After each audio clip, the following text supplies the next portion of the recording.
వైభవ్ సూర్యవంశీ అంటే బ్యాట్‌తో విధ్వంసమే గుర్తుకొస్తుంది. కానీ ఈసారి బంతితోనూ అదరగొట్టాడు. 4 బంతుల వ్యవధిలోనే 2 వికెట్లు తీసి అందరినీ ఆశ్చర్యపరిచాడు. బ్యాట్‌తో ఆశించిన స్థాయిలో రాణించలేకపోయినా దులీప్ ట్రోఫీ అరంగేట్రంలో బంతితో మాత్రం తనలోని కొత్త టాలెంట్‌ను బయటపెట్టాడు. నార్త్ ఈస్ట్ జోన్‌తో జరుగుతున్న క్వార్టర్ ఫైనల్‌లో ఈస్ట్ జోన్ తొలి ఇన్నింగ్స్‌లో 467 పరుగులు చేసింది. సుదీప్ కుమార్ ఘరామి 146, షాబాజ్ అహ్మద్ 167 పరుగులతో రాణించారు. అనంతరం నార్త్ ఈస్ట్ జోన్‌ను తొలి ఇన్నింగ్స్‌లో 111 పరుగులకి కట్టడి చేసిన ఈస్ట్ జోన్ ఫాలో ఆన్ విధించింది. రెండో ఇన్నింగ్స్‌లోనూ నార్త్ ఈస్ట్ జోన్ బ్యాటర్లు తడబడ్డారు. 90 పరుగులకే 8 వికెట్లు కోల్పోయింది. వైభవ్ సూర్యవంశీ తన ఎడమ చేతి స్పిన్‌తో ఒకే ఓవర్‌లో 2 వికెట్లు పడగొట్టాడు. జట్టు తరఫున అత్యధికంగా 25 పరుగులు చేసిన కిషన్ లింగ్డో, 4 పరుగులు చేసిన ఇమ్లివాటి లెమ్తూర్‌ను వైభవ్ పెవిలియన్‌కు పంపాడు.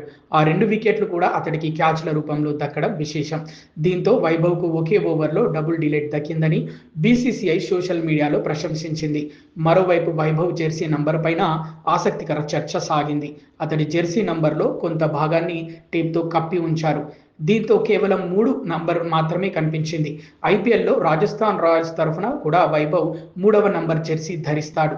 జెర్సీపై ముద్రణలో లోపం వల్లే మిగిలిన సంఖ్యను టేప్‌తో కప్పి ఉండొచ్చని భావిస్తున్నారు.